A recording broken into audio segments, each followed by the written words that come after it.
What's up, YouTube? Okay, I wanted to do this video for the first time mothers. I know you might be wondering how the pain is going to be and what you can do and what to expect. And I'm not trying to scare you or anything like that, but I just wanted to do this video to just give you a heads up and what to expect when the baby is coming. So let's get right into it. When I had my first child, or when I had any of my child, how some people would, your stomach's getting bigger and everyone wants to touch your stomach, rub your stomach. And, I'm the type of person, I'm like, okay, I didn't like to be touched. Only the dad, was okay to touch me, but with my other children, they could give hugs and stuff, but I never really wanted anyone near my stomach, because it's very critical that you protect your stomach, protect the baby, because anything that would happen to the baby, you can jeopardize your life as well. So, I was just very overprotective of my stomach. I didn't want anyone to bump into my stomach, or if someone would sleep in the bed next to me, I would not face my stomach towards them, because, some people sleep wild and stuff and can bump you in the stomach. I know it was this one girl, I was pregnant, and she was like, "You want to go to the club?" And I'm like, "Girl, I'm pregnant." And she was like, "You can just cover it up." I'm like, "Hell no," because you know what I'm saying? You go to a club and stuff around other people and stuff, it's so easy for somebody to bump against your stomach, whether they can see it or not. So that's kind of dangerous to do. And I wouldn't recommend to going out to clubs, covering up your stomach. I see it a lot. I think a lot of people do that, but I wouldn't recommend it, because, it'd be a very scary thing if someone bumps against your stomach and, you start having pains and stuff. So always protect your stomach. Always protect your stomach. Whatever you do, protect your stomach. I know that a lot of people go crazy. I did with my first, buying the cribs. The bassinet I didn't do until later on. But I would recommend to get a bassinet, because before you get a crib, because not all children will sleep in the bassinet or the crib. None of my children wanted to sleep in the bassinet or the crib. They wanted to sleep with me. I would not recommend that for everyone, because if you're a wild sleeper, you can roll on the baby, and the nurse will tell you to not do that.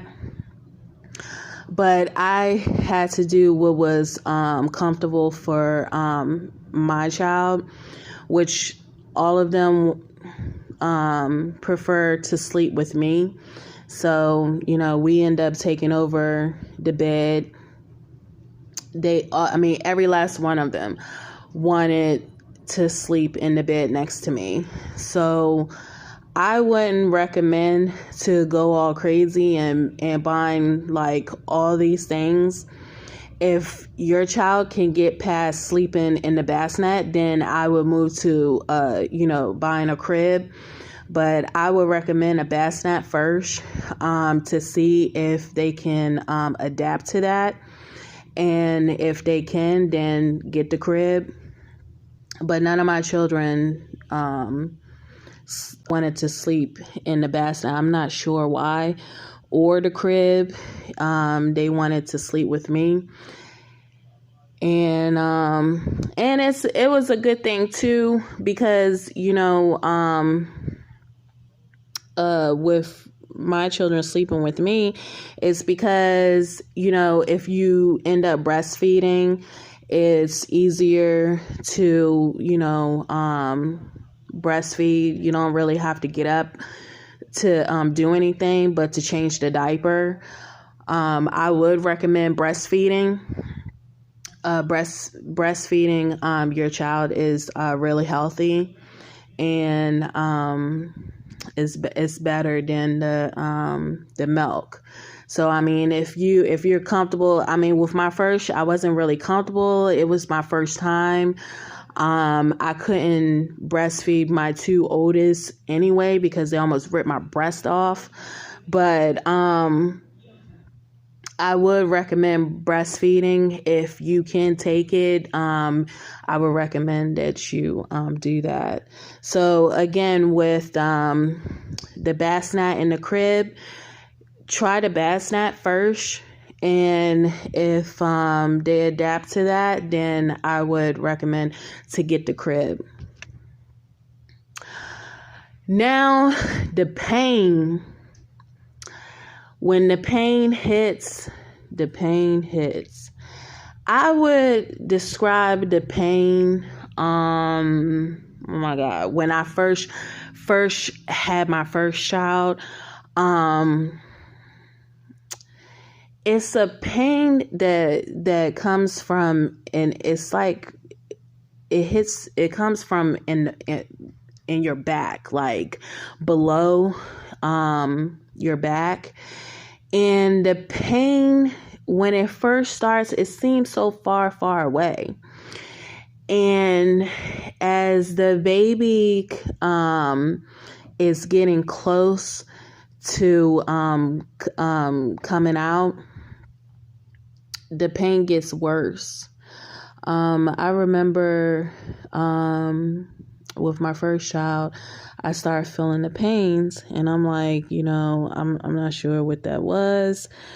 And then it started getting closer.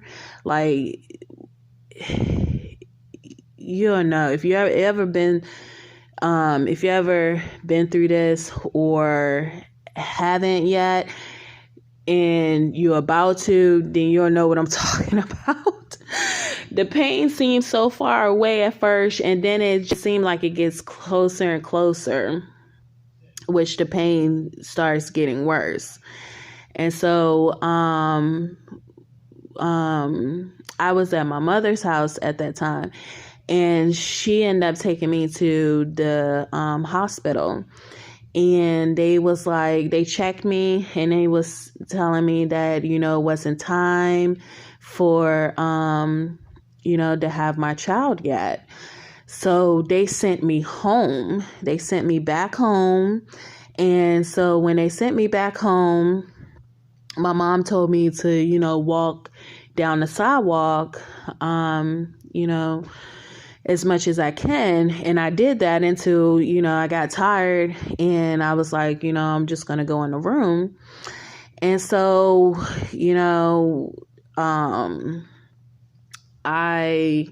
the pain got worse.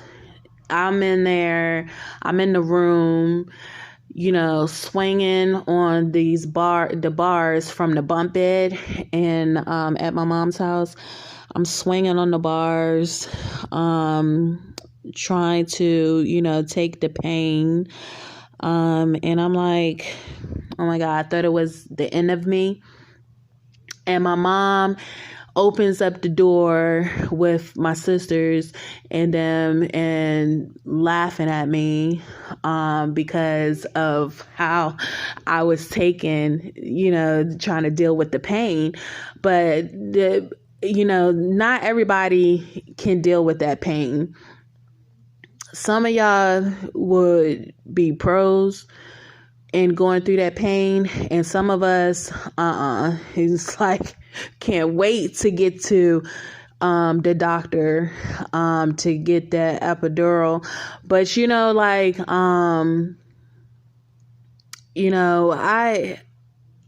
don't know. I just couldn't deal with the pain. I mean, like once the baby started getting closer and coming, the pain gets worse. So, I mean, if you're the type of person that if somebody says something to you you don't like and you want to snap something back to them, you're not going to have the energy to do that, because you're going to be focusing mainly on the pain and how to deal with the pain. So you might as well just just focus on getting through that, because it's like the pain seems so far away, and then as the baby start pushing down to get ready to come, the pain gets worse and worse. It's like a thump, like, okay, you feel it and then it goes away. And then you feel it again, and then it goes away. And then as the baby gets closer and closer, the pain starts it gets worse, like, and it stays a little longer. And yeah, that's when you know that it's time to have the baby. And then once it got worse, my mom took me back to the hospital and they said, yes, it is time. And so I'm sitting on the hospital bed and my mom sits on the bed with me, and the bed had wheels on it and it started rolling. And I'm like, you want to say something, but you can't say anything. And so she just looked at me and laughed and said, I'm sorry. But, I'm telling you, you're not going to be able to say anything to anyone. You're not even going to have the energy to do so. After the pain is gone and the baby comes, I'm telling you, you do forget about what you just went through. I mean, once you see your baby and see what all those things that you was going through, the kicks, the cravings, going to the bathroom several times, can't sleep in certain positions, gaining weight. I mean, everything, like all that stuff disappears once the baby comes out. You forget all about that pain that you just experienced. So, sometimes it's two, sometimes it's just one. All depends on what God bless you with. But either way, you got to get through that pain. And I know some of y'all are pro at, taking that pain. But hey, I salute you. And, after all that, the baby comes and stuff, then you're on the journey of them growing and growing and growing. So that's it. So, if anyone wants to share their story of, how, you would rate your, pain and how you, dealt with that, from a scale of 1 through 10, how bad do you think that your pain was, with 10 being the worst? And I would say 10 for my first. I would say 10. It was terrible. I just thought it was the end of me. But yeah, because I had read someone's comment and stuff where it was like OMG, but it was you can be the toughest person, but I'm telling you, when those pains hit. I think after the first, I think since you know what to expect, I think it's not as bad. But when it's your first, well, my first, it was, I would say 10. On a scale of 1 through 10, it was terrible. It was a 10. So, I mean, if you don't want to share your whole story, you can just do, on a scale of 1 through 10, how bad was your pain? Okay. So, this is not a video to discourage you. It's just, to prep yourself and just be prepared and stuff when you feel like this pain, like you feel this pain, like, from your back, and is down below, like your lower back. It seems so far away, but then the pain, it's like it gets closer and closer, and that's when it's like, gets worse. So, I just wanted to let y'all know what to expect when you have your first child. Okay? All right. Catch you in the next video.